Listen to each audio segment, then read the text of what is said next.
Hello and welcome to Mac Power Users. My name is Stephen Hackett. I'm joined, as always, by my friend and yours, Mr. David Sparks. Stephen Hackett, how It's are me. you? I'm good. How are you?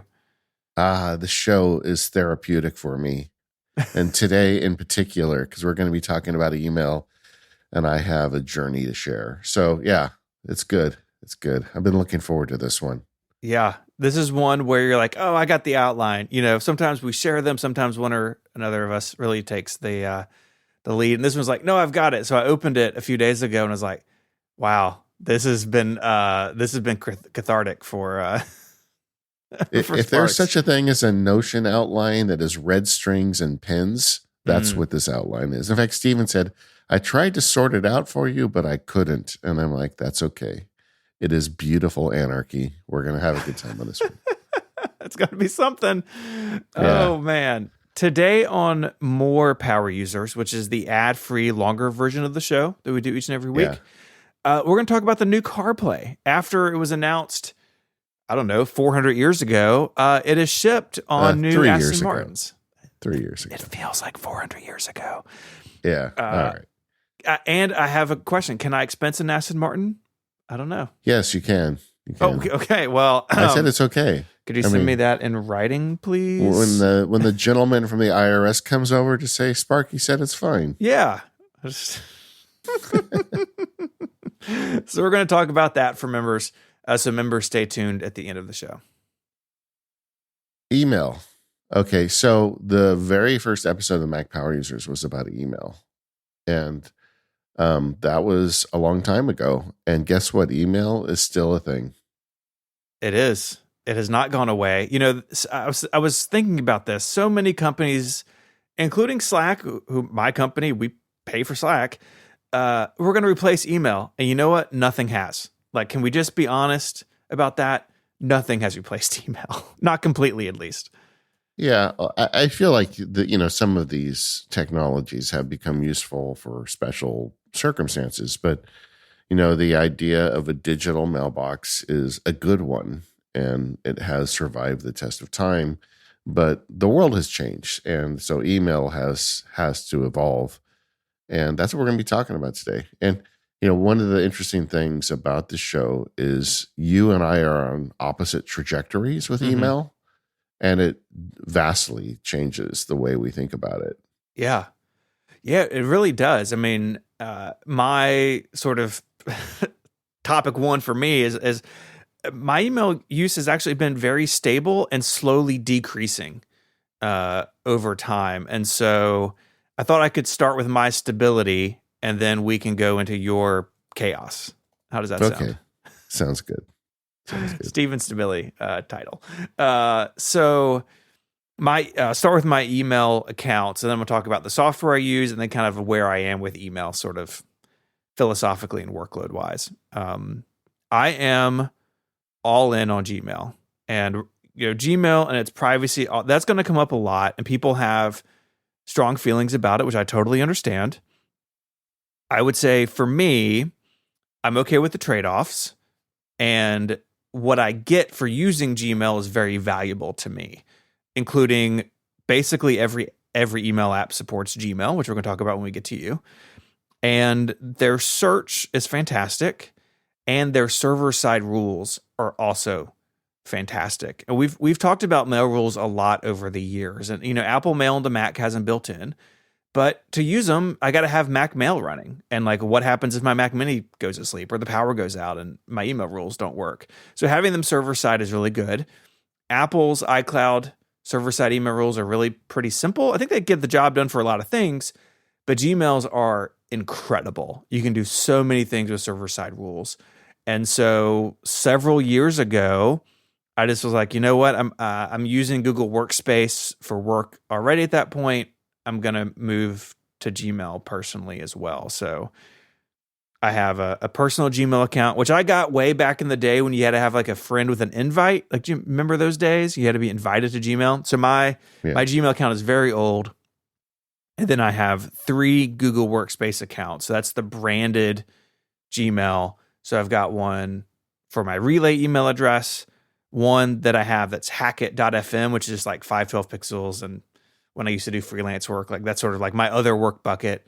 And then it's what we use at CrossFord underscores company. And so I've got 4 Google accounts with email, and they all just kind of live side by side, and it's great. I like that they're all the same, right? That I have the same feature set across all of them is important to me. Yeah. With the Google workspaces, a lot of the privacy concerns are less because they tell you when you pay us money, we stop using you as an index basis. So, I mean, that's what people don't like about Google. It's like, yeah, they're, I'm not sure they're actually reading your email, but they could, and they're definitely indexing it for search results and ads. So I remember my wife had a thing she worked on years ago, and she emailed a friend asking, well, we need to buy a certain type of container to do this thing. And then there was an ad in the email reply with the container that they needed, and that just creeped me out. So I have been historically kind of anti Google, and something I didn't realize until we started working on the show, because I knew that you had moved, Relay into Google and your Hackett stuff. I didn't realize your personal stuff was there too. Yeah. So one reason I moved from iCloud email to Gmail personally was the spam filtering in iCloud Mail, at least at the time, several years ago, just wasn't very good. And I felt like I was getting a lot of spam in my inbox that definitely would not have made it in Gmail. And that's another strong suit of the Gmail system, is that their spam filtering is really good. Yeah. Yeah. That's kind of an interesting story, though. So now when you log in, how easy is it to switch between those 3 accounts? It's really easy. Google's done a really good job in one browser window being able to switch between those accounts. And even in like the Gmail app. So I have the Gmail app on my phone really for the search, because as many times as Apple says they fix search and mail, they just haven't. Like, it's just, I know something's in there and it won't find it, which is really frustrating. And so in both cases, it's really easy to move in between them. Now, personally, I just don't do a lot of email on the web, and so I don't come across that very often. But if you are somebody who does, and like you're not using separate profiles in your browser, you're just signed into both and you can just bebop in between them. The web does not give you a universal inbox, but the Gmail app on the iPhone and iPad do. So if you like that universal inbox, you can do that in their apps, but not online, which I think is a bit of a shortcoming. I would like to see that on Gmail on the web. And, the nice thing about Gmail is you don't need a hosting company. Everything is just in one place. And it does give you a lot of flexibility with other services and automations. How much are you actually taking advantage, though, of those cloud-based rules? Like that to me has always been the attraction of Google's, like going nuts with server-side rules. Oh, it's so many. I mean, I was looking through particularly on my work accounts, having the ability to say, email to this address or from this sender or with these words in them, file them, delete them, archive them, whatever it may be, is super useful to me. I want to talk in a little bit about how my email use actually decreased over the years due to some changes we've made to our feedback system at Relay. But one great thing about Gmail, this is true in other email systems too, you can do like a plus and then something else and add that to your email. So it's like Steven plus MPU at relay.fm. Like, you could email me there, but I can set a filter on that to go into a folder for like all MPU mail. And so having that ability to change what happens to a message based on a bunch of different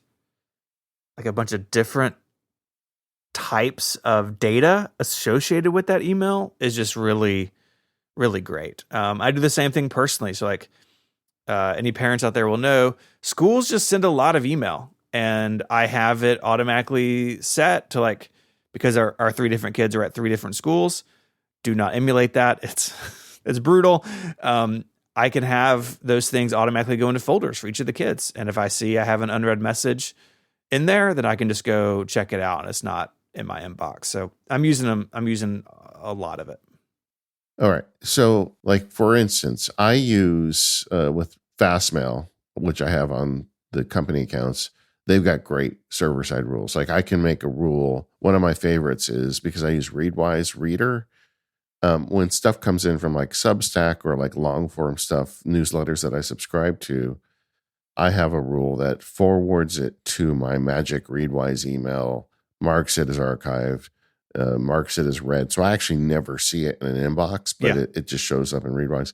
Like you can do that stuff with it as well, right? Yeah. Oh, absolutely. And I Yeah. actually do that through Feedbin, which we'll talk about in a minute. Like my newsletters don't even hit my inbox. Um, Yeah. but yeah, absolutely. I mean, I'll have a link in the show notes to like the how rules work in Gmail. Yeah. But you have filters on basically any kind of piece of data associated with an email account. So if I go in here and I'm looking at setting up a filter, I have who it's from, who it's to, the subject, and then I have search, right? So like any email with the word David, I could Yeah. filter on that. Size of attachment, has attachment, doesn't have attachment. And then you can do basically anything with it. So you can archive it. Say you want to keep it where it is, but just mark it as read or give it a flag. You can say never send it to spam, which is useful sometimes. If you need an email and like Gmail keeps thinking it's spam, you can tell it actually never send this to spam. Yeah. And one of my favorite things about the Gmail system for filtering, I think Fastmail does it this way too, is I can have an email selected and I can say filter messages like this. And Yeah. it pulls in some of that metadata about the message. So it's like helping you build the filter as you go, which is really handy. Now, one thing I've always worried about with Gmail is that I feel like it represents a slippery slope. Like you start using Gmail, then you're like, well, can I use Safari with it? Right? Like it does Gmail work with Safari? I've always heard that, Chrome is really the ideal browser for dealing with Google services. It's their browser, but I don't really want to run Chrome. It's not that great of an app. I know there's alternatives out there, but like, how do you deal? Like, I guess, do you even find yourself going to use it on the web? I guess you already answered the question. You don't do that very Yeah, often. I don't do it very often, but when I do, it's been perfectly fine. I use a lot of Google services. Like Relay runs on Google Workspace entirely, like Google Docs and Yeah. Sheets. Sheets in particular can be a little funky in Safari sometimes, especially big sheets. Like we have some like major invoice tracking spreadsheets that Safari kind of struggles with sometimes if I'm doing a lot of heavy filtering.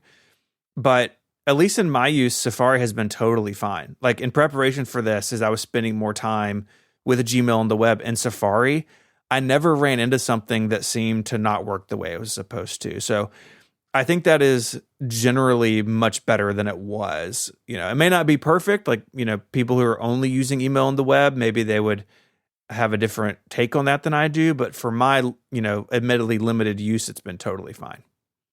All right. So this year, Apple introduced kind of, I'd say, a little half-hearted filtering to Apple Mail, where you get, and some people really hate it, some people like it. Gmail has been doing that for a long time. Do you find it useful on Gmail, their auto sorting stuff? Yeah, so I actually have all of that off. So the thing of like, this is a promotion, this is a receipt, Yeah. because I tend to want to do that myself with the rules that I've set up or with SaneBox, which I'm going to talk about in a second. And so I never used that in Gmail. Now, partially because I've mostly used it through mail apps.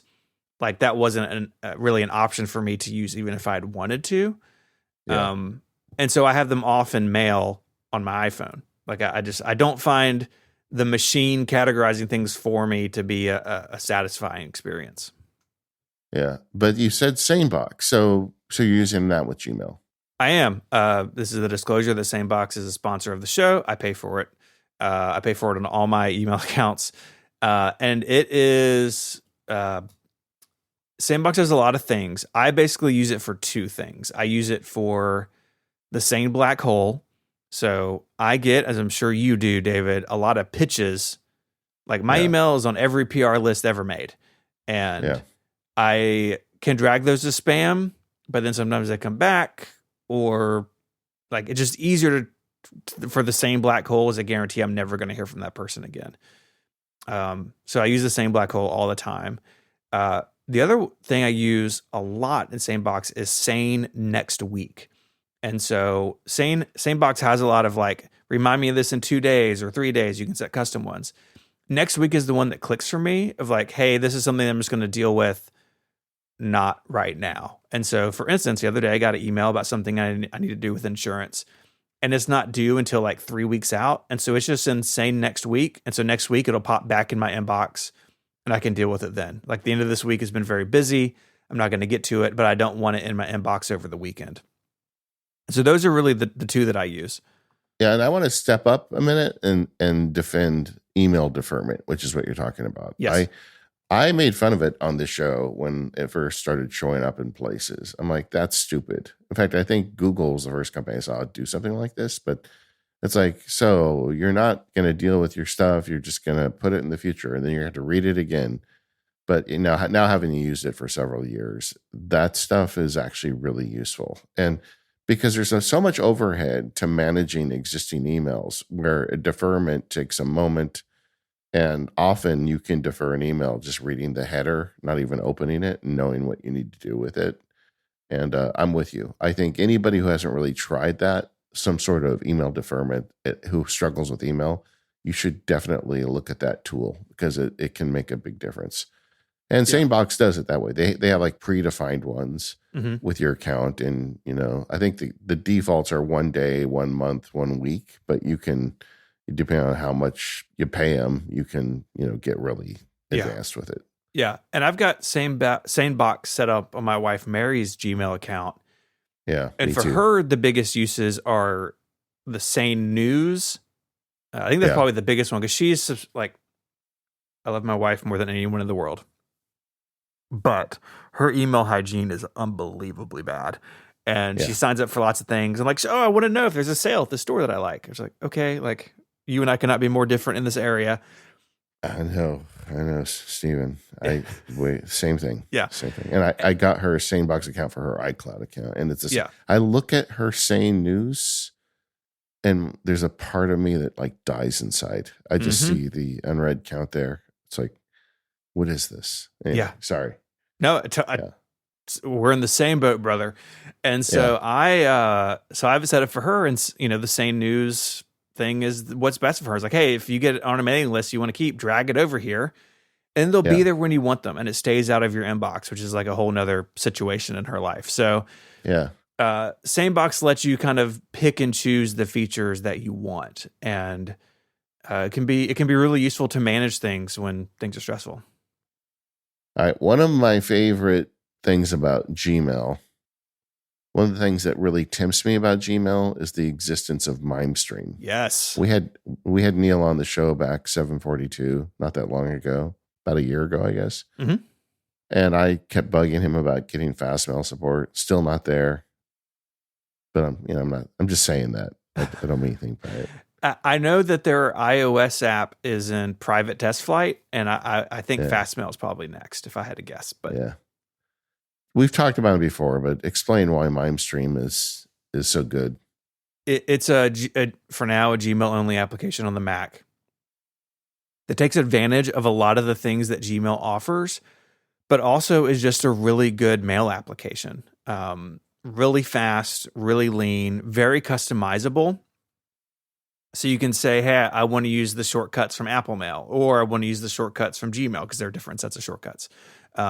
You can set up a lot of the things like vacation mode and inbox categories that Gmail has, but Mail, because Mail is servicing all sorts of accounts, they don't surface that, are surfaced in MimeStream. So if I were into inbox categories, I could have those on, and I could see them in MimeStream just the way they are on Gmail. I don't remember if Neil said this or not, but I think it's definitely true.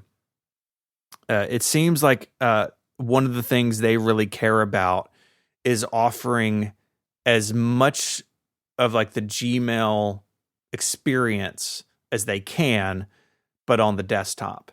So for instance, all those email rules I mentioned earlier, they're all accessible in MimeStream.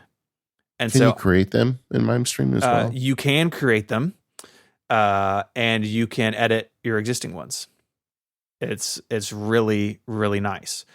And so it's not a perfect one for one, but it is very close in terms of if Gmail can do it and it's in the API, MimeStream supports it.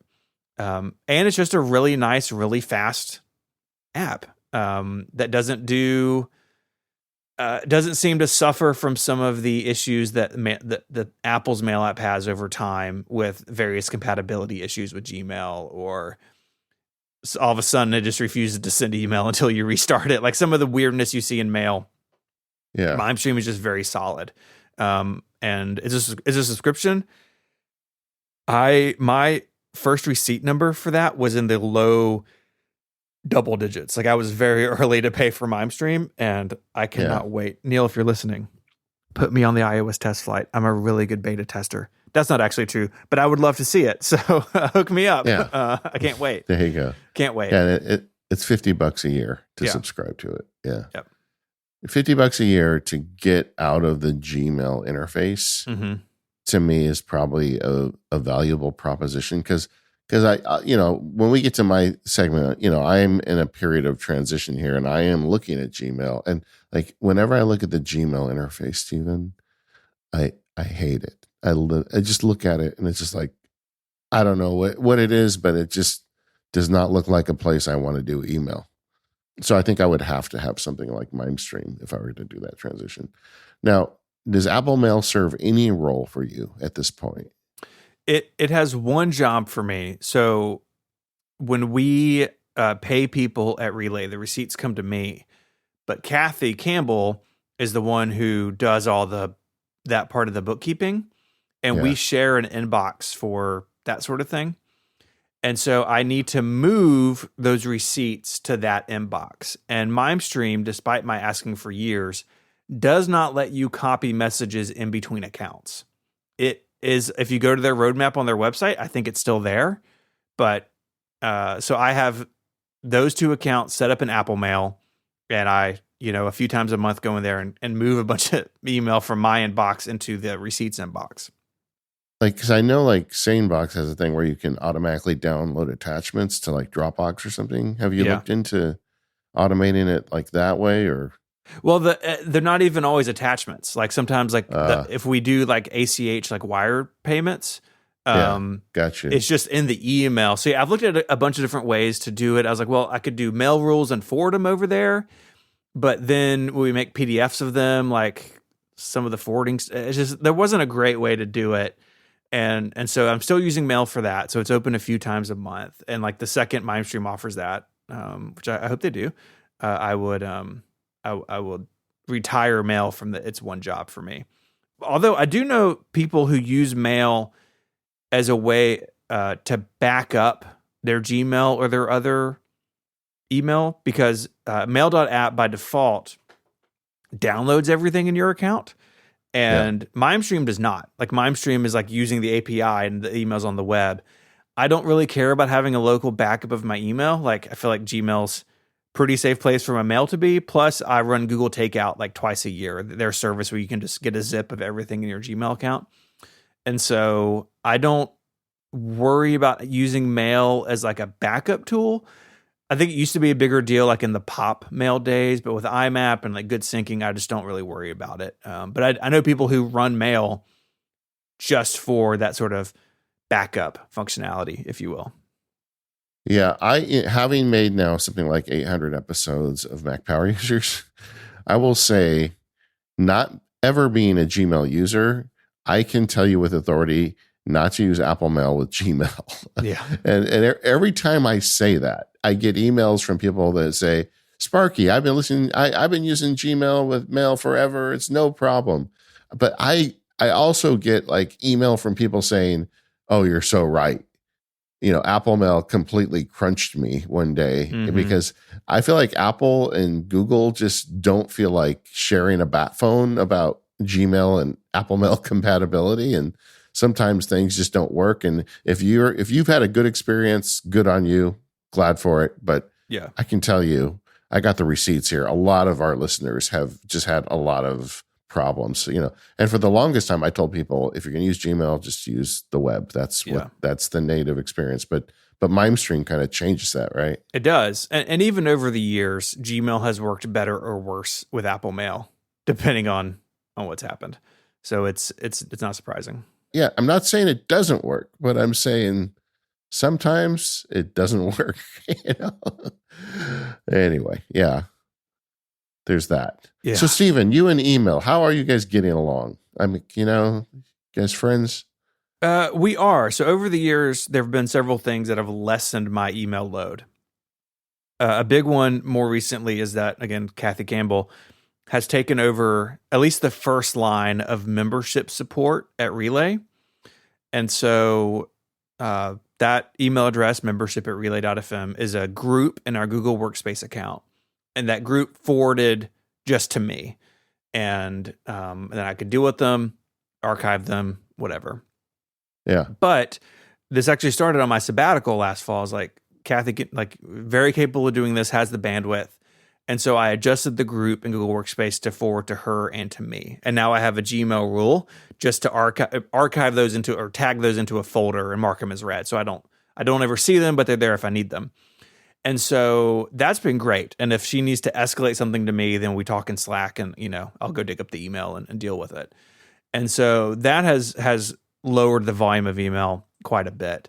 Another change that we've made at Relay that has definitely helped is Relay's online feedback form. There's a link to it in the show notes every week. You can send us feedback or follow up on the web. And that initially was slated or kind of started life as a way to get feedback off of social media, and it was something that we controlled. We built that sort of as a lot of our audience was leaving Twitter, which was like the way we gathered feedback for most of our shows since the beginning of time. And so having that on our own turf was really important.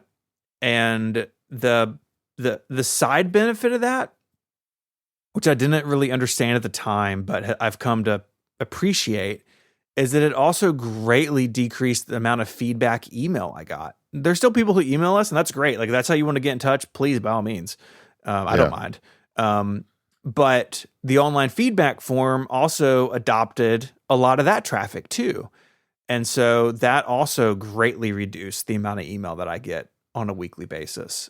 And I can just go and, just as you do, right? We log into the Relay CMS. There's a feedback page. I can see all the feedback for all my shows. And that's been great. And then thirdly, I mentioned this earlier, but I send all my newsletters to Feedbin. And so Feedbin is the RSS service that I use. I love Feedbin to death. And what's great about it is that you get a special email address, and so you plug that into whatever newsletter you're signing up for, and then it just shows up like an RSS article. I like this for a couple of reasons. One, most of the newsletters I subscribe to are long form, and so reading them sort of in my RSS workflow just makes sense. But also it keeps them out of my inbox. And so they're there in my RSS client when I'm ready for them. They're not getting lost in the jumble of my email. And so those three things for me have greatly decreased the amount of email I'm getting, and has helped with the signal to noise in my inbox quite a bit over the years. Yeah, I mean, the ultimate AI and automation is another human. If you've got somebody else doing it for you, right? Yeah, Kathy Campbell's a real person, though. She's not artificial, real intelligence. But yeah, I mean, and I'm extremely fortunate to have people helping me do things now, and the ability to build something like our feedback form. Hey, we need this tool. Let me build it. And and really from the beginning, Relay will be 11 years old very soon. From the beginning, we've used Slack internally. It's Mike and I and our other email hosts, we rarely email each other. Occasionally we'll forward something to each other, or you'll send me an email that you got from a listener you wanted me to see. But we don't do our business over email. And so that's in Slack or in Messages or someplace else. And that also has helped keep the email down. My Relay email in particular is basically like external. It's not really an internal tool for us, and that also helps. Yeah. Yeah. I mean, we were joking at the beginning, but you have replaced email in a lot of ways, at least the internal stuff with Slack. Mm-hmm. Yeah. Stephen, I take my hat off to you. I appreciate that. It's been a journey in the sense of like decreasing my dependence on email, but I feel very stable in the tools that I'm using, and I'm happy with the trade-offs that I've made with them.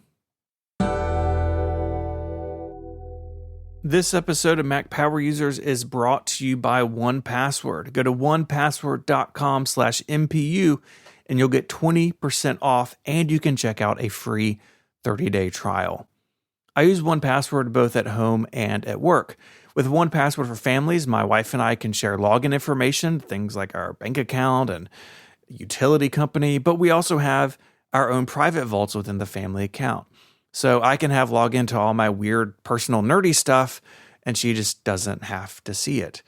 And with 1Password for Teams, I'm using it at work so I can share passwords with my teammates at Relay. And again, multiple vaults give us a lot of control over who has access to what, and really get fine-grained control with that. I got 1Password across all of my browsers on all of my devices. I can use the simple command / to open it in the browser or on my phone. I can use Face ID.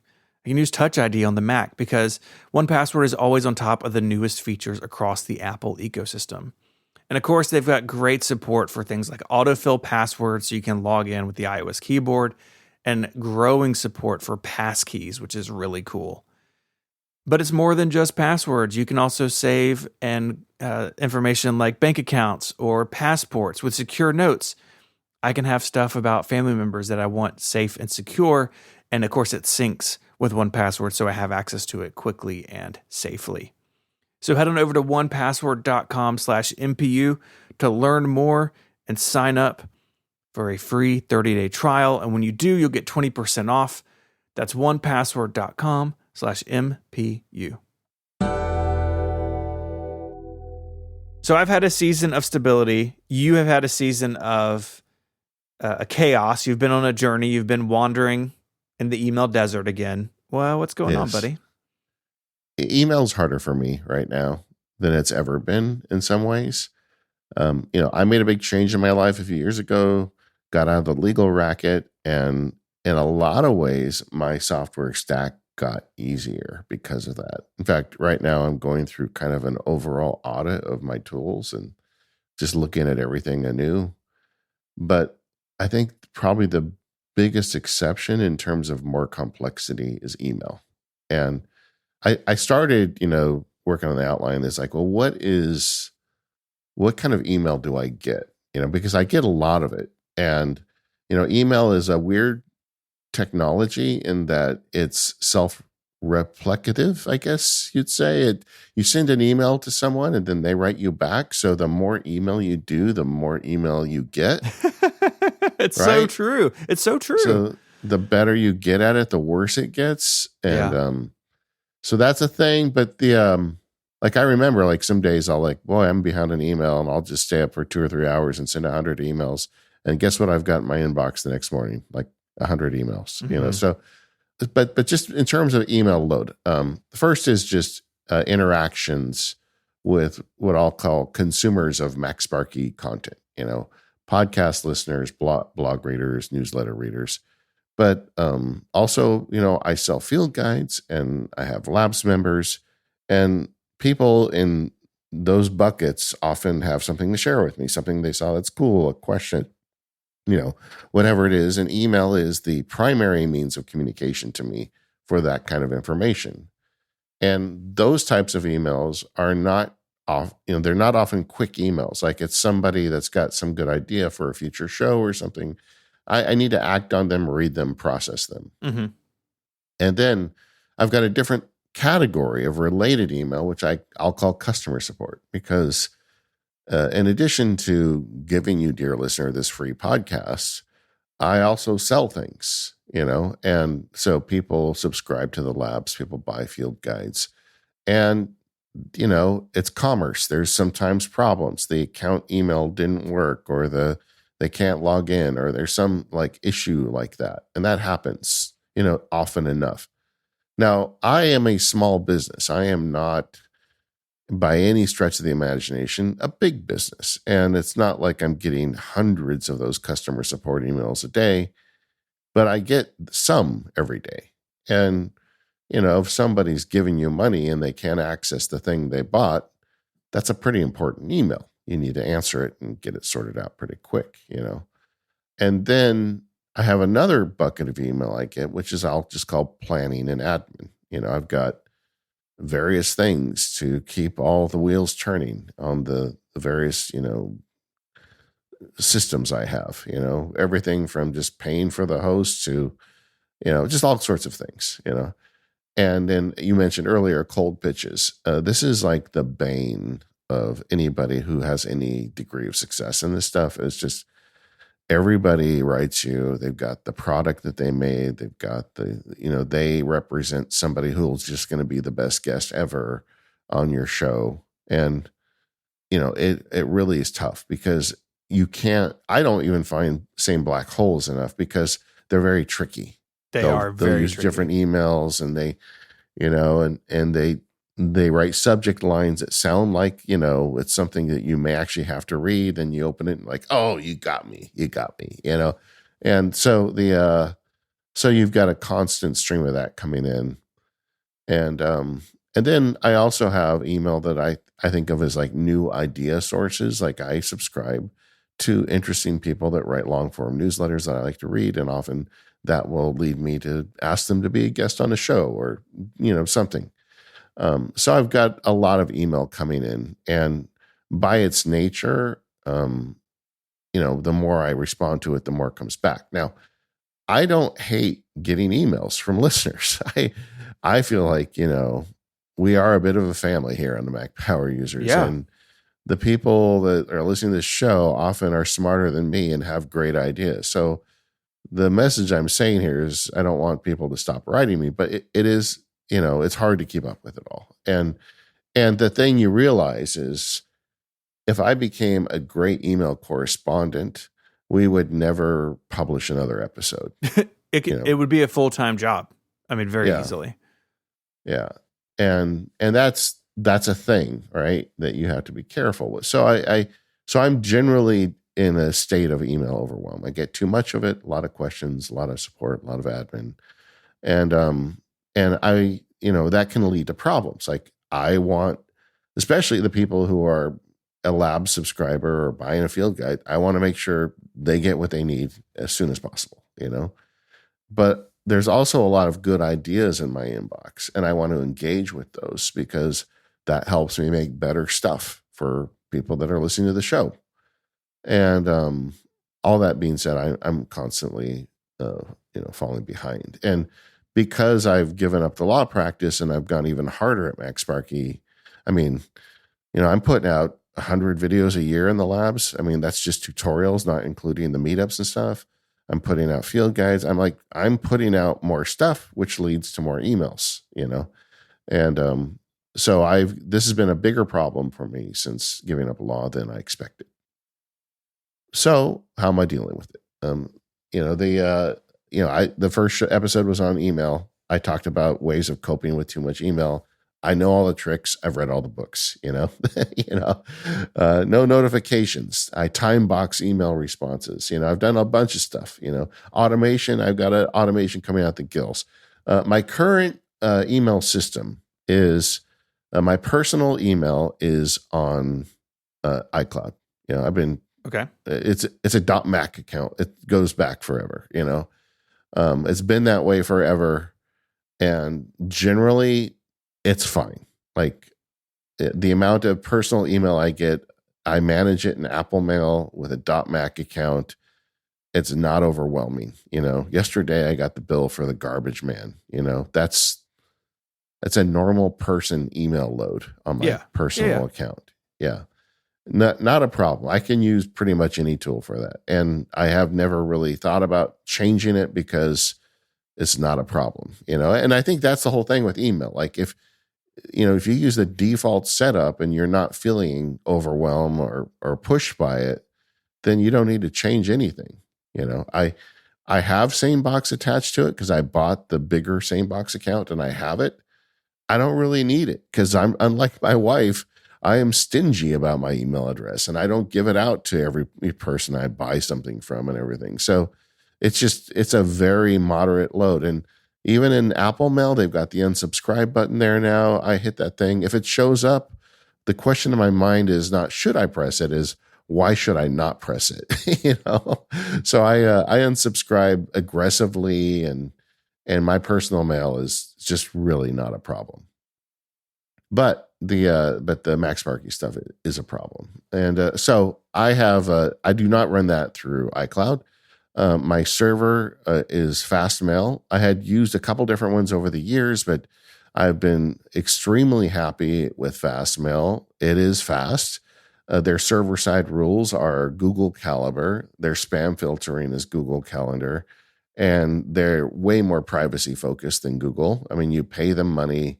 They keep your data secret. They're just a mail hosting service. They don't have an advertising arm. So, and their mobile app is excellent. Same thing, like MimeStream, you can create and enforce rules right on your iPhone using their mobile app. So in general, the process of getting email delivered to me and having cloud rules is absolutely satisfied with my current system. The problem is, even with the cool filtering and automations I've set up, I'm still getting too much email and it's hard for me to keep up with it. So what have I done about it? I've gone all in with automation, as you would expect from someone like me, although I'm limited on that because like when I look at services, like some of these online web automation services like make.com, Gmail is better because Gmail exposes more information to the online service, which allows me to create more complex and powerful rules. Right. You're kind of held back by what Fastmail even makes available to automation.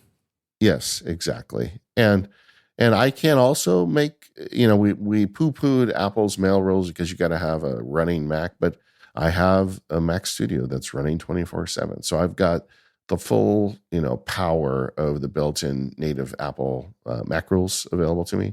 And I guess I should say, my current system is I use Apple Mail as a client with the Fastmail, and there is zero problem. It works great, With Fastmail, you can run it as a folder-based system or a tag-based system. In fact, can I just rewind for a minute? Of course. I didn't get from you. What do you use the Google tags much, if any? A little bit. So I have in my personal one, I basically just have a tag for each kid and then like church stuff. Yeah. My work ones are a little more complex. I've kind of got one for each podcast. I will say tags or even like folders, it's kind of interchangeable, but not completely because an email can be in more than one tag in Gmail, which is weird until you get your head around it. I also use them sort of temporarily, right? So if I am working on a project that is not open-ended, right? Or I'm planning a trip or something, I will make a tag to collect those emails. And then when that time has passed, I'll archive those and remove the tag. So some of them are transient. I don't have a ton. None of them are nested, but maybe 5 or 6 in each of my work accounts. Yeah. So yeah, that makes sense. And like, it's just the same thing as like a temporary mailbox for a trip. You can do the same thing with a folder-based system. Of course, always the advantage of tags is you can apply multiple tags, whereas you can only put a mail in one box. But I use Fastmail as a folder-based system because if I'm going to open up an Apple Mail, I think I should kind of work with their paradigm. All right. So that is kind of how I've been managing email, but it's just too much. It's not so much that like I'm a fancy boy and I need a team, right? But it's enough that it's taking a lot of hours a week to keep up with it all. Mm-hmm. And so, I thought like you, I need someone like Kathy in my life, someone to kind of help me manage this stuff. And for a while, I had JF doing it. JF is my editor, and he stepped up and said, "Hey, I'm willing to do it," and he did a great job of it. But the problem with that is he's a world-class editor, and I'm pumping out a lot of videos a week. And what I really need from him is editing, not email answering, Mm-hmm. and he has limited time. So it's like, yeah, I had to pick. What is he going to do for me? Well, he's going to do the thing that he's really good at and that he does better than I do. And so that didn't work. And so it kind of came back to where it's on my shoulder again. And like as we record this, we're just finishing up the Alfred Field Guide launch. So I've had a lot of customer support email. And so this has been a thing for me.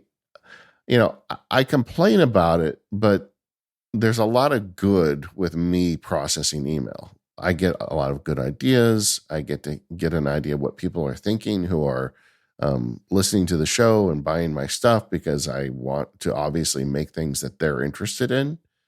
And me not reading the email would separate me from that.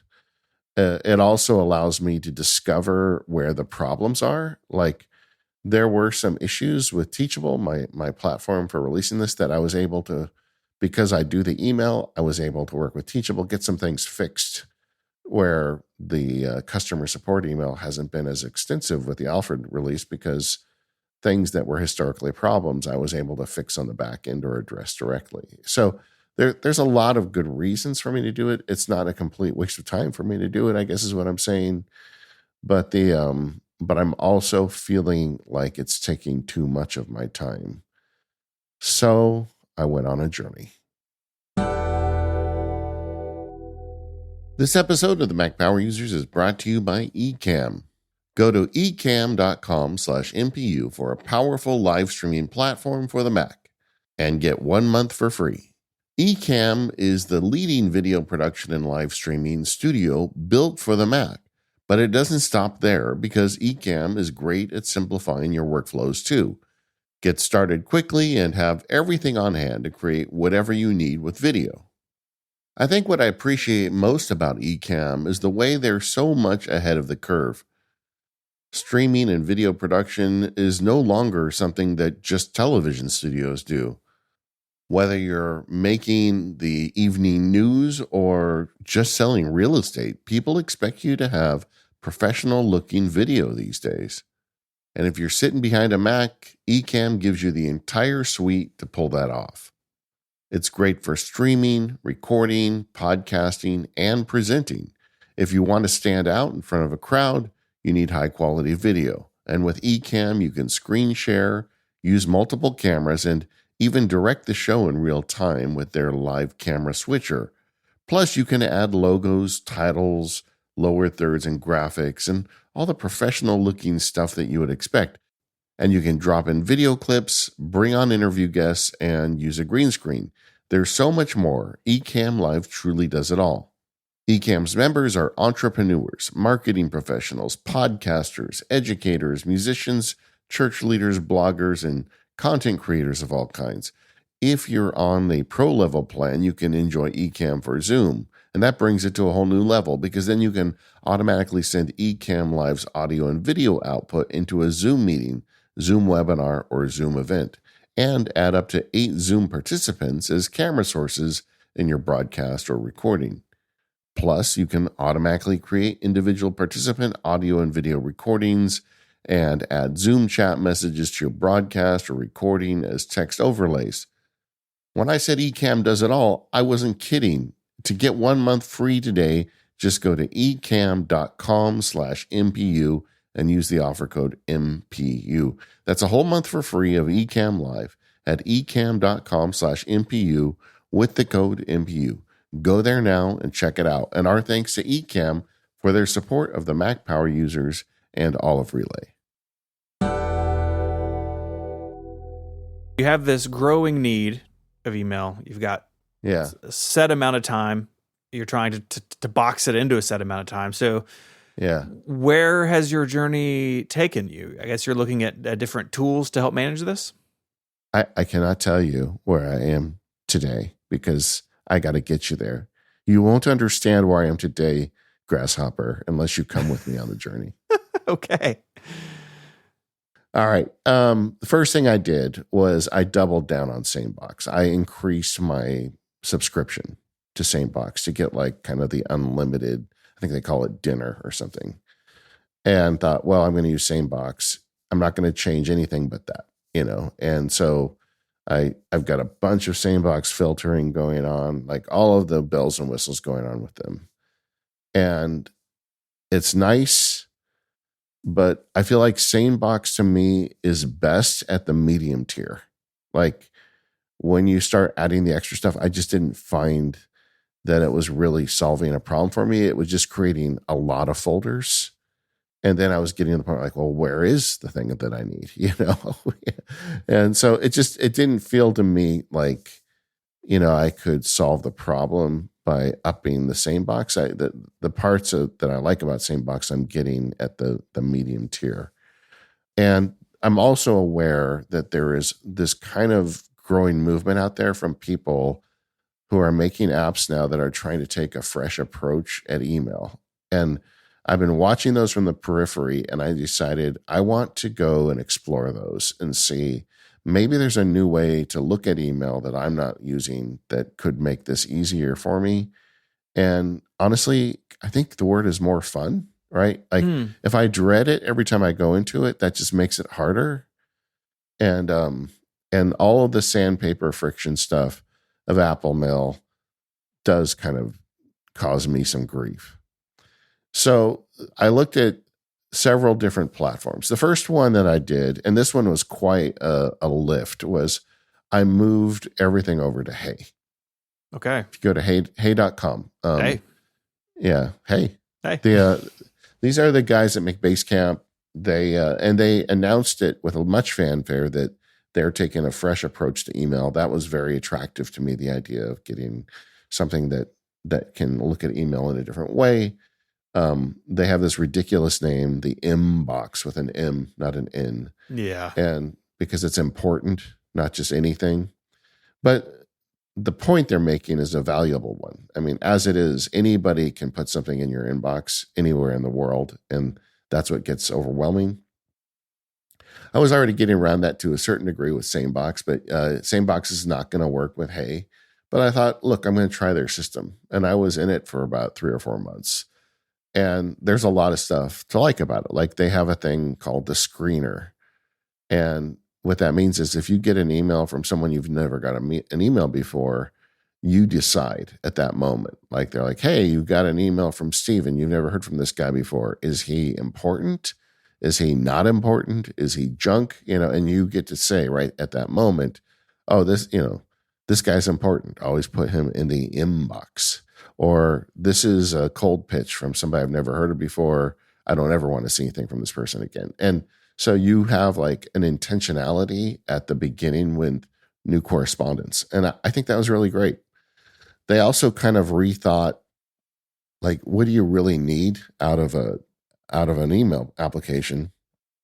So they have kind of built-in filters or built-in buckets. One is called the paper trail, which makes a lot of sense. Like you get a receipt or something and you want to hold on to it for a while. You put it in the paper trail. They have one called set aside where you can set it aside until you need it. Like, oh, here's the thing for the new dentist. And I'm going to need that when I go to the dentist. Put it in this one place. I can find it easily. You can even select little portions of an email that way. And the threading of the organization and threading is really good. If you've ever played with Basecamp, it is one of the most user accessible interfaces I've ever seen. Like you can stick anybody in front of a 37 Signals product. I don't think they call themselves that anymore. I'm sorry. They went back. I think they were 37 Signals and then Basecamp, and then they had a bunch of drama we're not going to talk about. And then to get away from that SEO, they changed the name back. Okay. Like, that's just what happened. I mean, yeah. And I don't want to get into the drama. I'm just talking about, is this thing useful to me? And absolutely. And they make really useful, easy to understand products. And like one of the things they built into this is a very easy way to collaborate.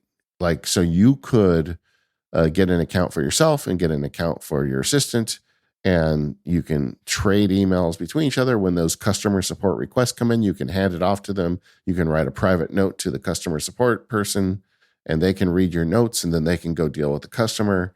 Like they made that whole process really easy. And there's a whole suite of apps out there that are built for this type of thing ticketing systems, but most of them are made for really big companies and don't really scale to a small guy like me.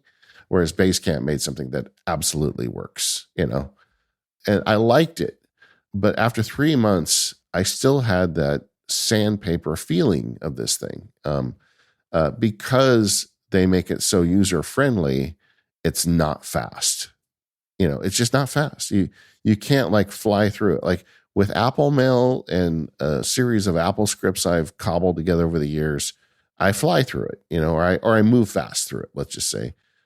With Hey, I felt like I was constantly going to the mouse, and just and it's just not quite robust enough for me. And I think the system they came up with would be great for me. Like if I put my personal email in there, no problem. Like if I had maybe even just a little bit more traffic than my personal email, again, I think it'd be great for that. But it just ultimately didn't land for me. And I also didn't care for moving all my email onto their servers and stuff. I don't know. I just didn't want to do it. And I really, moved into it with the thought that, I'm hoping this will be the solution and I'll never move. But it didn't work. So I then moved it back out. And I will say that the Hey people make it really easy to move your email in. And when I decided to move out, they were super helpful with me in getting it out. They were pros about it and great customer support. And I put the email back into the Fastmail bucket and kind of had to lick my wounds and rethink. I think for a lot of people, Hey in particular is one of those solutions. Like you have to really work the way that it wants you to work. Yeah. And if that clicks for you, that's awesome. Like I'm sure there's some people, it scratches the itch perfectly when it comes to email. But I tried it when it was first announced. And for me, it did not work the way that I thought email should work. And so I bounced off of it pretty hard. And so I think like you're a Hey person or you're not a Hey person. And I feel like with Hey, that's a much stronger element than a lot of other solutions. Yeah. And it is opinionated.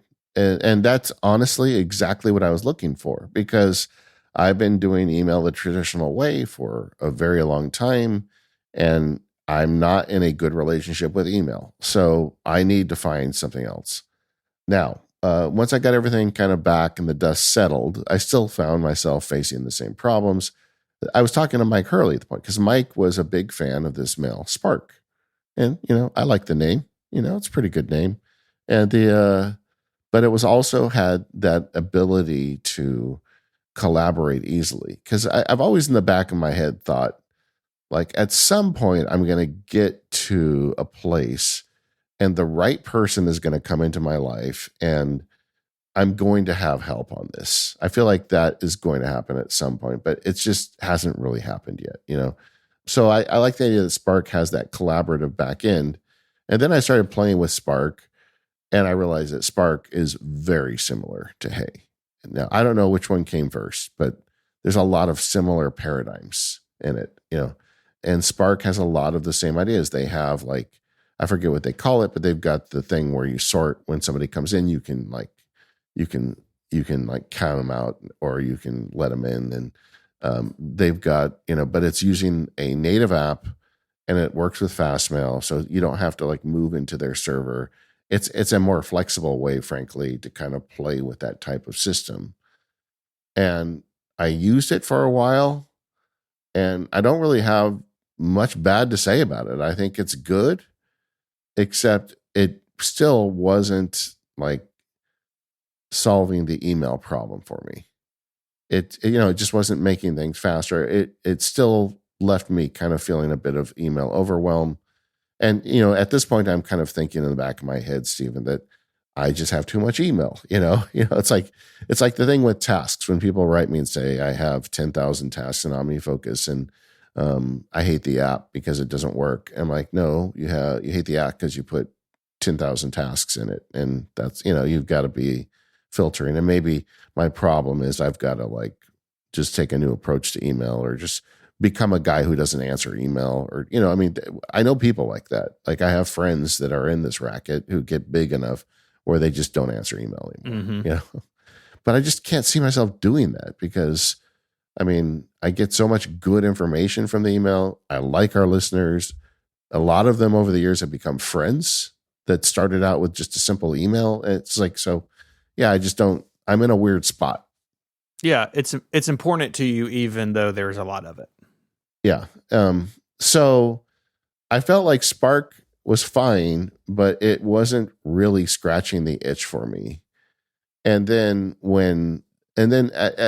for a little time, I had it solved by assigning it to JF. But, you know, I need him to edit. I don't need him to answer email. Mm-hmm.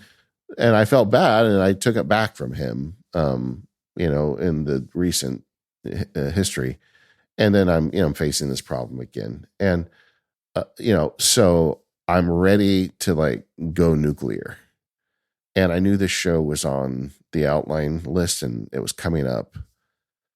So 2 weeks ago, I started a process of moving my email to Gmail, and I signed up for Superhuman. This episode of Mac Power Users is brought to you by Terminal. If you've ever opened your phone to do something simple like check the weather and then find yourself doom scrolling for 10 minutes, there's a single purpose device that you want to check out. Terminal is an e-ink display that connects hundreds of popular apps to show your information that you want to see without distracting you like a cell phone or iPad can. Most of their hardware and software is open source, and there's no subscription fees. You buy Terminal once and you own it forever. And you don't have to write any code to use Terminal, but they do have a simple developer platform with an in-browser plugin builder that's really cool.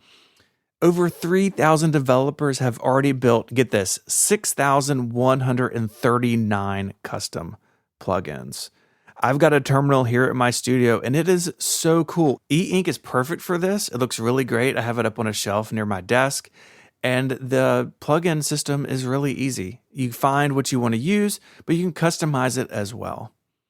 And Terminal is also compatible with Apple shortcuts. They have a few community recipes, templates, and help documents to help you get started.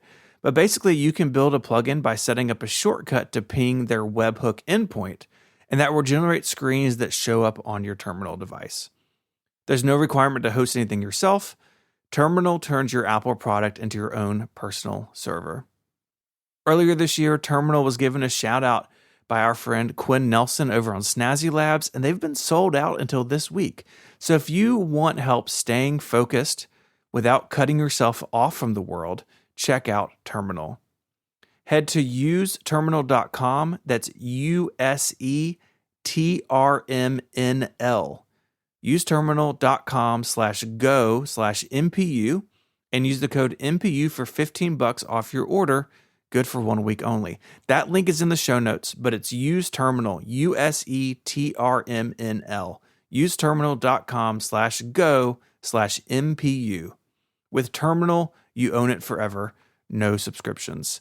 Our thanks to Terminal for supporting this show and all of Relay. Wow, that's two huge things. Where do you want to start? Gmail or Superhuman? Because I have not tried Superhuman. The website's very pretty, but that's as far as I've gotten. So what's going on?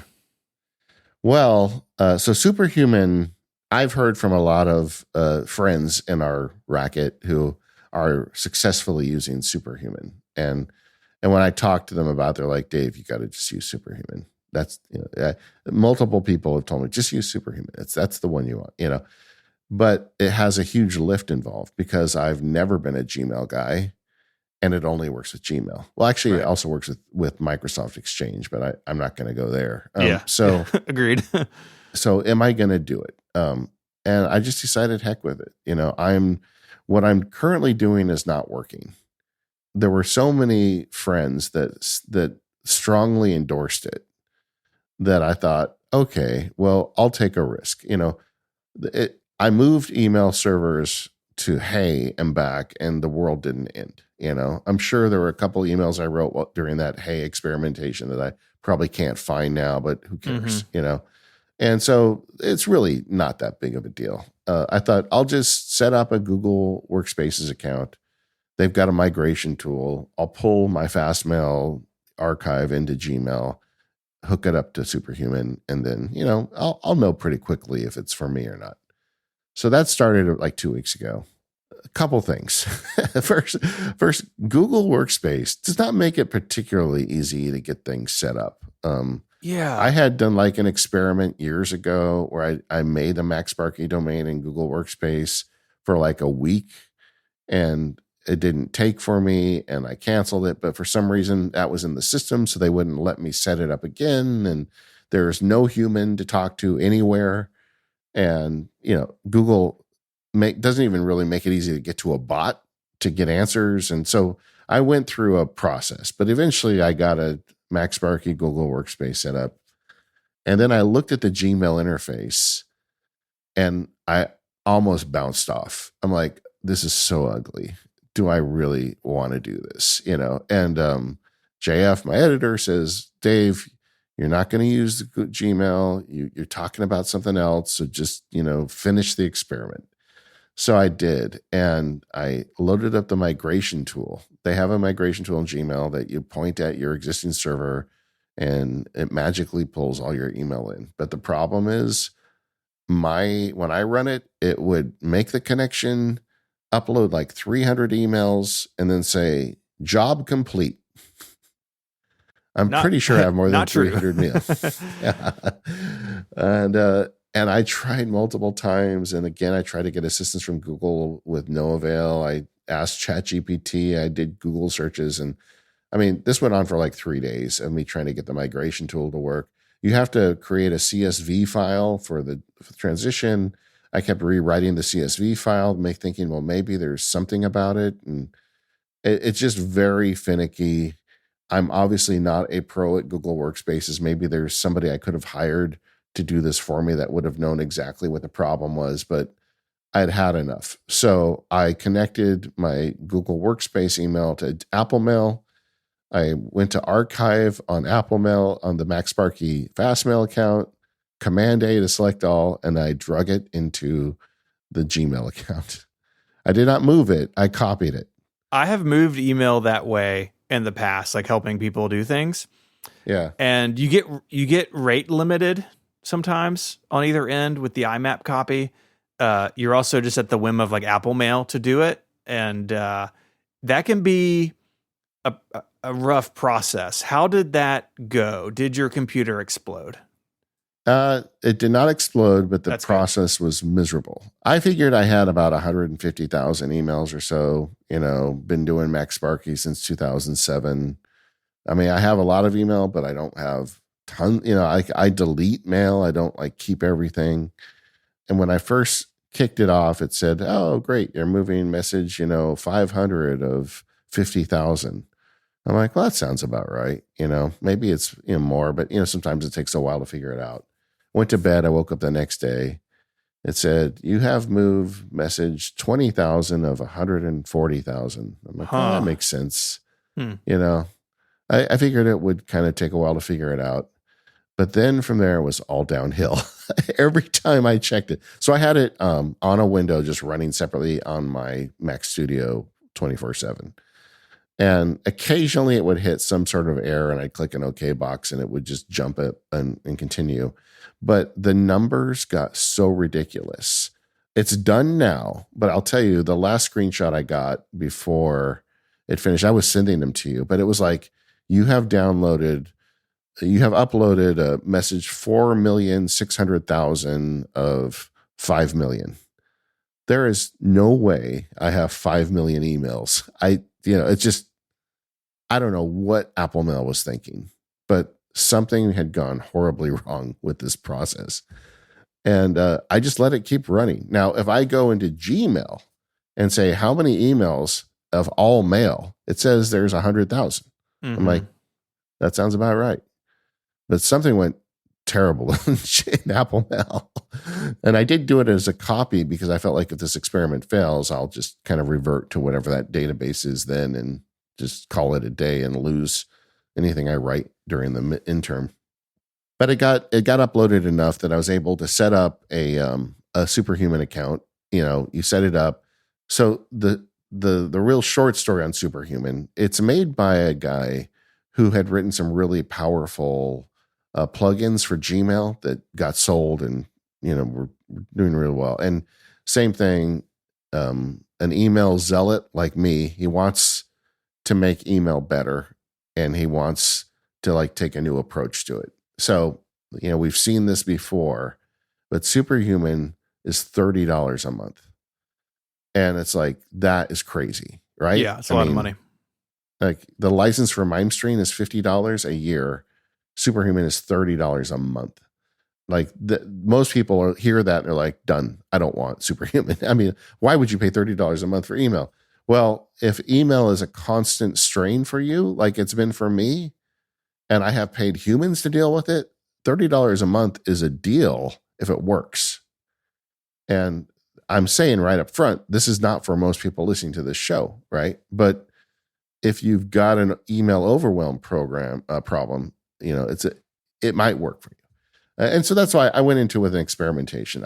I'm going to pay for a couple months of it. The other thing was, it was forever. It was really hard to get in. Like they have limited seats. And I thought that was still the case, but when I went to look at it now, you can just sign up for it. They've got their bandwidth enough now that you don't have to wait to know somebody to get in.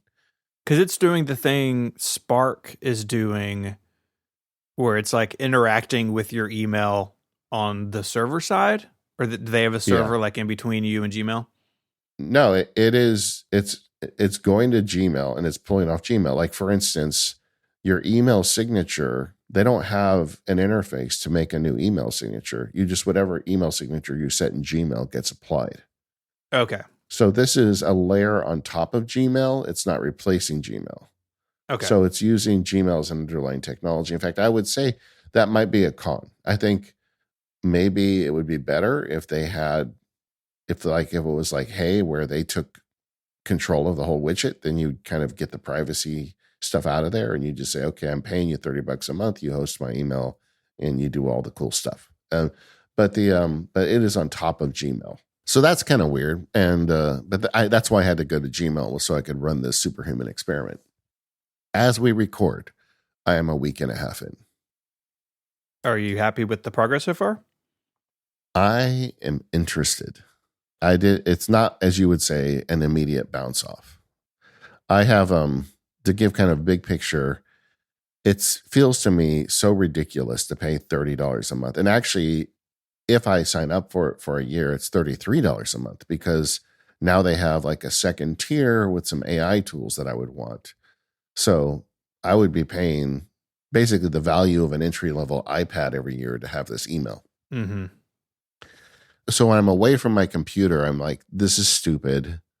Go back to Fastmail. You like Fastmail. It's safe and secure, and just make it work. But every time I use this, I really like it. In comparison to Hey and Spark, this one resonates with me a lot better. It just feels like the people behind it are like email nerds, and they're just trying to find as many ways to eliminate friction as possible. As an example, let me just go through. I've been keeping a running list of pros and cons, so I'm just going to go through the list now. And these really are in order of priority. They're in order of me observing them. When I first started using it, I got one of those, cold pitch emails. And I said, but it had an RSS subscription to it. I said, well, unsubscribe. I don't want this company to ever email me again. Mm-hmm. And it popped up a dialogue, said, okay, I see you want to unsubscribe. Would you like that? Or would you just prefer that I nuke the whole domain and you never get anything from that domain again? I'm like, oh, I like that. Pretty sweet. And then it's on a little dialogue box. And I'm like thinking, well, do I have to go over and touch the mouse and mouse down to that? And I just hit the arrow key and enter. And it doesn't, I never lift my hands off the keyboard. That domain is dead to me. Like, yes, I like that. And they have categorization similar to the way SaneBox does it. It's somewhere in between SaneBox and Hey. Like they have multiples, and there's ways to do it, and you can create custom ones. But the big one is important and other. Like that's the one that you get out of the box, and you can recategorize on the fly, you know.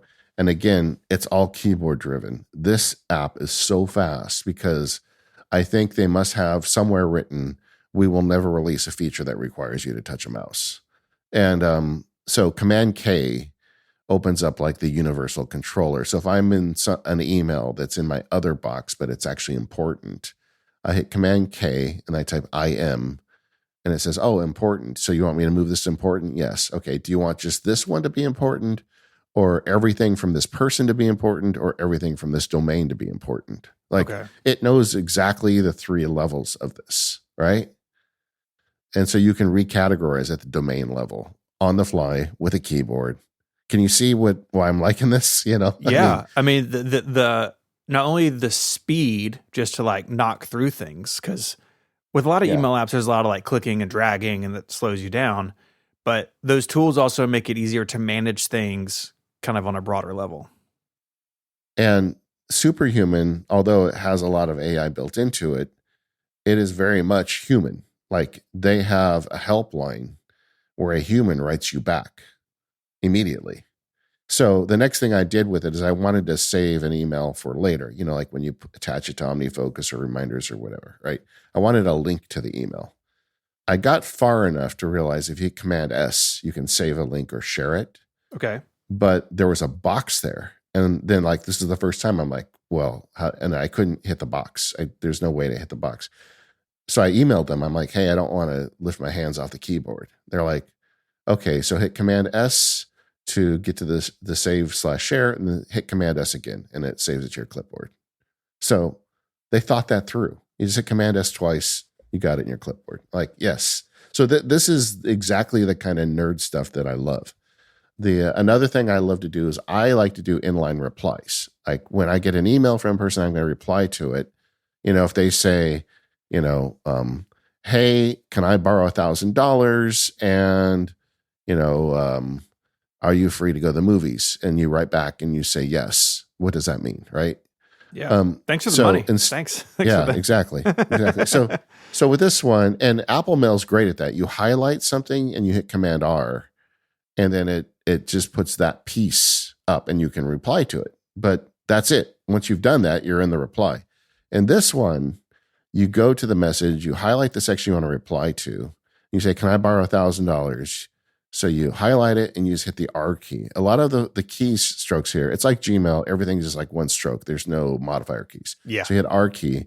So then in your reply section, it indents that section you had highlighted and sets your cursor below it to reply. So no, you can't borrow $1,000. Hey, you want to go to the movies. So you select you want to go to the movies, and I hit the R key again. Below that, it drops that in and puts the cursor below that. It allows you to do inline replies to multiple questions. It's just like, this is little things that have bugged me forever. And it's just there, you know? The delayed send, that's a feature everybody has. Yep. But they have a smart delayed send. And this is the first thing I'm talking about where they're using AI. If I send an email to a guy in Germany, it's going to send it in the morning in Germany. And I don't have to figure out when that ends. Oh, that's super smart. I just send it when it's at a good time for the recipient, you know, and they say, okay, got it, you know. Same thing with replies. Like if I send a message that I need a reply on, I send you a question and then I say, okay, so I write an email to you, Stephen, you know, you need to get back to me on this thing, yada, yada, yada. And then I send the message to you and I hit the H key and it says, okay, when do you want to auto reply? And I'll say 2D. And then I'll say, okay, 2 days. That's all, you know. So again, all on the keyboard, hit return. Now, and you have to turn this on, but in 2 days, it will say, here is a follow-up email to Stephen, approve and send. So it says, hey, Stephen, I sent you an email 2 days ago, haven't heard back. What's up? Mm-hmm. You know, it writes it for you. Now, I'm not a fan of AI writing for me, but a follow-up email, fine. You know, right. It's not content. It's not the core of your business. Yeah. And so like it writes it for you and you just hit one button and off it goes. And another thing is like we've got a guest coming on the show named Simon in a couple months. and I was doing some planning, and I said, when is Simon coming on the show? I didn't write it down. And so, the usual thing, right? I'm going to go in email. I'm going to look for emails from Simon. Well, they've got an AI button there, say AI query. So you AI query your email database. I just wrote, when is Simon coming on MPU? I didn't put his last name. That's all I wrote. And it said July 29th. And then here's the email if you want to go read about it. But it just answered the question. That's really cool. Yeah, right. I mean, you start to see it's like this is pretty good. Like, I've never been a fan of the whole read request stuff, but it shows me at a glance who's opened the emails I've sent in the last couple days. Like, I don't really need that, but it does actually. I've found it kind of helpful on occasion. Like, I sent something off to like a customer support thing. I say, oh, he opened it yesterday, so it's probably working because I haven't heard back from him. That kind of thing. It's collaboration ready. So if I bring on another person and I want to have them share email with them, I can share it from Superhuman and they can see it without having a Superhuman account. But if I pay the $30 for them too, then it's really collaboration ready where we can have conversations and kind of the same thing I would get with Spark and Hey, but it costs more. But the thing that really stands out is it's just so damn fast. Like, the whole interface is built around how can you get through this email fast? Like, they really rely on deferred email, like we were talking about earlier thing. But for them, it's not a fixed set. Like, it's not 1 day, 1 week, 1 month. It's just like whenever you want. So it's again the H key. So you see an email and you're like H, and you say 1WM, and then it's 1 week from Monday. And that's when you get it, It seems like all of those things are like, once those are like kind of baked into your fingers, yeah. I could see you just being absolutely being able to fly through an inbox. Yes. Well, like yesterday I was going to take my daughter to dinner and I had a half hour before we were going to leave and I hadn't gone through email in a day. And I thought, well, I don't have time to really deal with email, but I'm going to go through and triage my boxes before we go. I got a half hour. Maybe I can get it done. I was done in 10 minutes. Wow. It's just like, it's like boom, and it surfaced a couple that are important. And for those, because we were going to dinner, I just hit H key and I wrote 8 p.m. So we got home from dinner, 2 customer support things, took care of them before I went to bed, Yeah. And everything else was empty. And this is just on the desktop, right? I mean, you don't do much email, I don't, if I remember correctly, on your iPhone or iPad. No, I don't, but the apps are good on the phone and the iPad too. They're native apps. Okay. Yeah, if you go in Activity Manager, it says it's Apple. It doesn't say Electron or anything. So I'm assuming it's a native app, but it's just super fast. So I talked earlier about how you have like important and other, but you can also split your inbox based on tags or other criteria.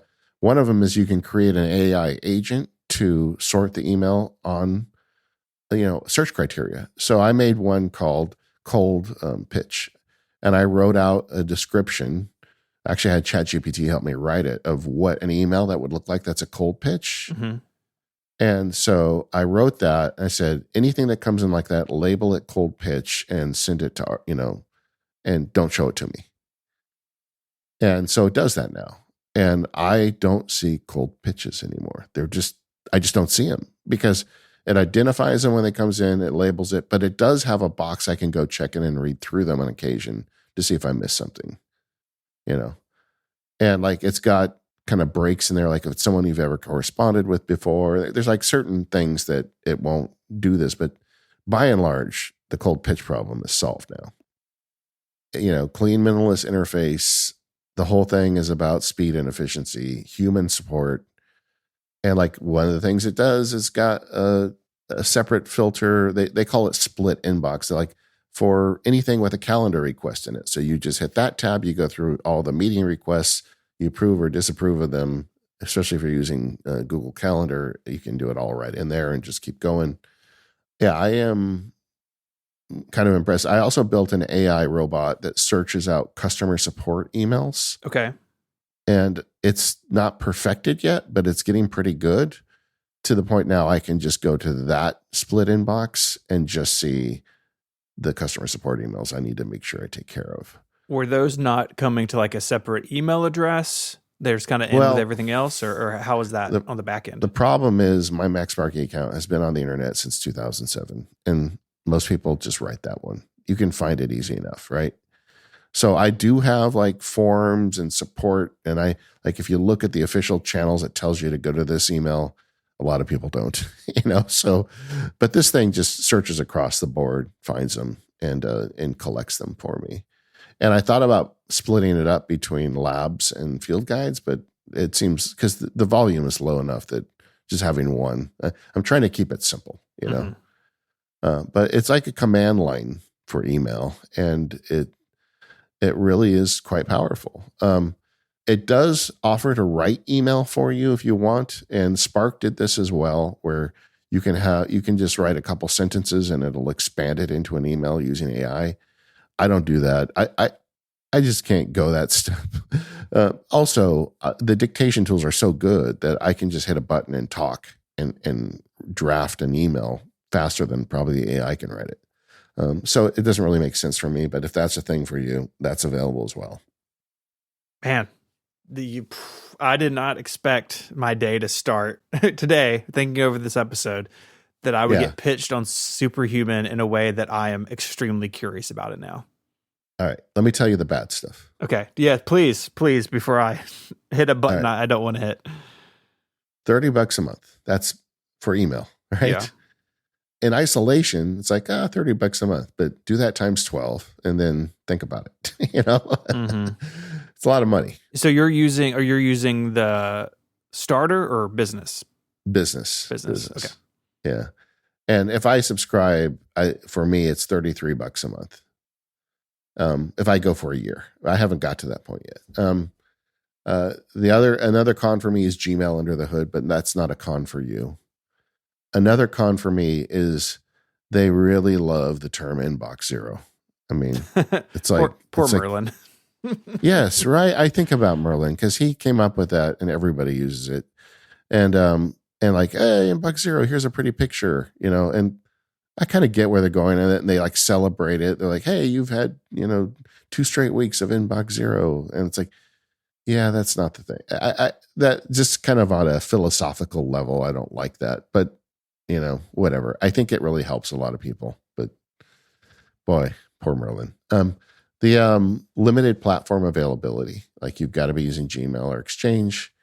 The learning curve is kind of steep, right? Mm-hmm. You've got to figure out all the keyboard shortcuts. They send you an email every day, and then they actually have a webinar series. It's a live webinar.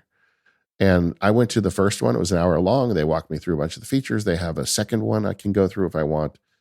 I have figured it out enough. I probably don't need that. But like, it's an email app you kind of have to learn. And if you don't learn it, you're not going to get the benefit of it, right? I have a little bit of a privacy concern about the email tracking where it tells me when they open it. I feel like that's a little skeevy. Yeah, I don't love it.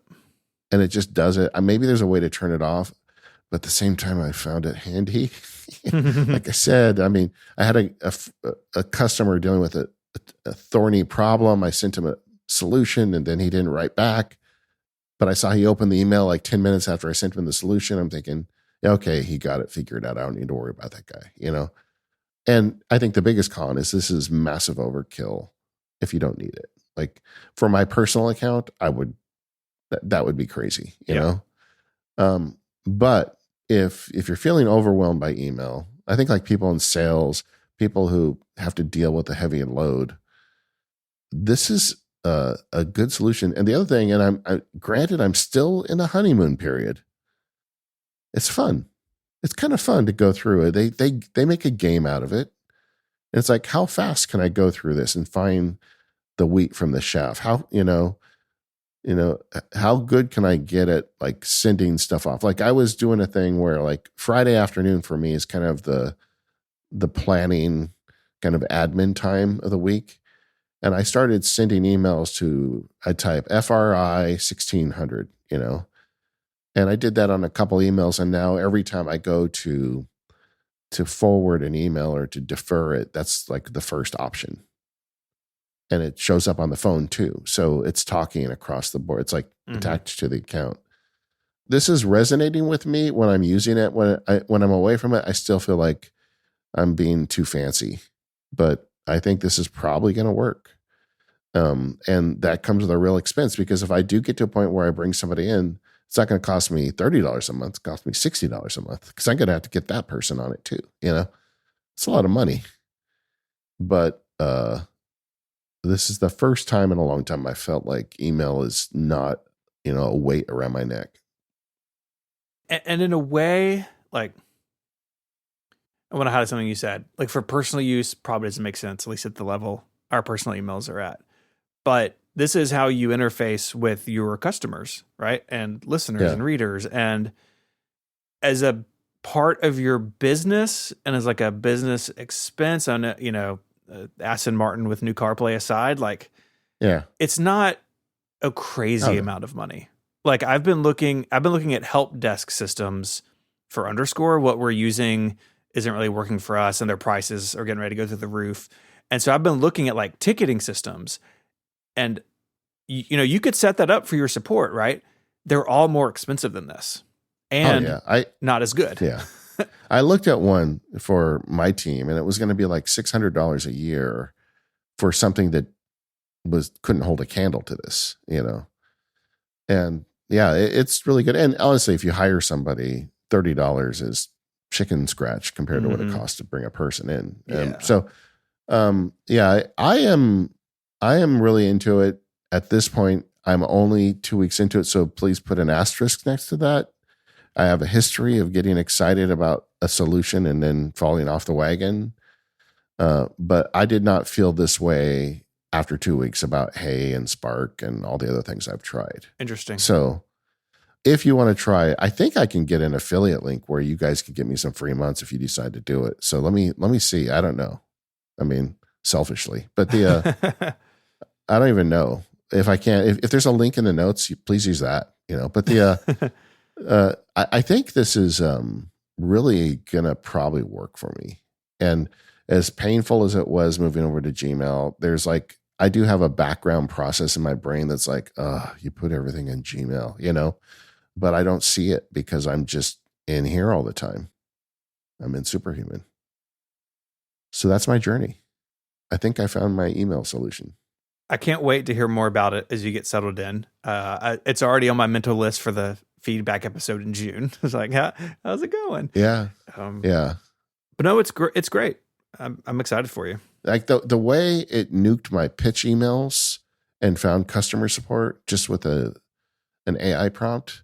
The other thing I really like about this is, like, I've been kind of following the company now and paying attention to their public statements and things. And it feels to me like they really get it. Like, they're like, hey, we're charging people a lot of money. We want to make the best email thing ever, and we want to there's a whole, that feature I said where it auto writes the reply. That's a new feature. They just added that before I came on board. But let me just let me just tell you the list of features that they've added recently. Auto archive. So that's the thing where it determines it's a pitch email and archives it without me seeing it. Automatically create a draft with AI. Auto label email. That's where I wrote prompts and it creates labels to identify it as customer support. The reminder, auto writing the reminder and splitting the inbox. Those are all new features recently. And I feel like that their whiteboard is not blank at this point, that they're just going to keep pushing down on that stuff. I do kind of wish that they owned the whole widget, though, that I didn't have to go through Gmail. Yeah. I also wonder too, like, I know they're charging a lot. They've also raised a lot of money. There's always that sort of business model question. Yeah. But yeah, please keep us posted. I mean, I know, especially like business owners who listen, this is an issue for a lot of people, right? And maybe this could help somebody out. I'm definitely glad that it seems to be easing your burden with email, and that you continue to get to have email be your primary mode of communication in these areas, and you're not just stopped answering emails. Like, it sounds like it's allowing you to do what you want to do without Yeah. the stress. And that's really good. Like that's what technology should do for us. Yeah. And I've gone from on this journey from saying, well, I'll just try them out, to in the back of my head thinking, yeah, I'm going to end up hiring somebody at some point and I'm going to get them on this as well. I'm just going to, I'm just going to make this the system. Yeah. Yeah. Yeah. And I've got a couple friends in this space doing that. And they are, they're the ones that told me that, stop fretting, just get it, just do it. And they were right. And so I think this will probably be where I'm at. But again, I say it, I'm not telling everybody listening to this. Just sometimes people listen to stuff I recommend. They're like, oh, well, I got to do that now. Don't. This is like, if email's a problem for you, you should look at this. But if you're fine with email, you don't need to spend $30 a month. Yeah. Yeah. Man. What a world. Yeah. But like I'm like looking at it right now. I just open it up. It's like, this is great. Like there's 4 customer support items identified. And I look at them and each one of them is something I need to deal with. And that's it. And then everything else can wait. Yeah. That's cool, man. That's really cool. I have not talked to anybody who's actually using it. Like I've seen people talk about it. I think the Mac Stories boys have experimented with it, but it's good to hear what it can do, and cool that it's getting improvements all the time. That's important, and when software is new. Well, my dig against it when I'd heard about it and like research it, thinking is like, look, I'm a nerd. I don't need them to write an app to make it easy to defer email. I can use SaneBox. Like everything they said, that they can do. I felt like, yeah, I could do that, right? I could write an AI prompt and connect it with a script to Apple Mail. I could cobble something together a lot like this, but my experience for Superhuman, the sum is greater than the parts. It really just, when you put it all together, it's, if you just want to deal with email fast, like yesterday, that 10-minute, when I did that 10-minute thing, and it was like, I went through a lot of email in 10 minutes. That's when I finished that and said, oh, you know what? I'm going to tell everybody tomorrow on the show, this is the thing now. Cause this is it. I'm not going to be unwinding this. It's too good. Yeah. Anyway, so that's me and email and my journey. Cool. Had a happy ending. It does. Yeah. And hope it brings you the stability that you need. Yeah. I mean, look, poor me, right? I used to have to deal with lawyers, judges, lawsuits, liabilities. And now poor me. I have email from people that are nice. You know what the emails I used to get as a lawyer? They weren't all that nice. Oh, I'm sure. It's like, I'm overwhelmed with nice email. Boo-hoo, right? But I just don't want email to be my job. But I do want it to be a part of my job. And this is what I needed to make it work. Awesome. Okay, so we're the Mac Power Users. You can find us at relay.fm/MPU.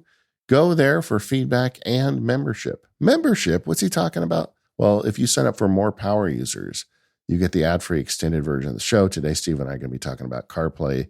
It's just a lot of fun. We love having you there. You also get a bunch of other content from Relay. Check it out. Meanwhile, thank you to our sponsors, 1Password, Ecamm, and Terminal. We were not sponsored by Superhuman, even though I sounded like it. And have a great week.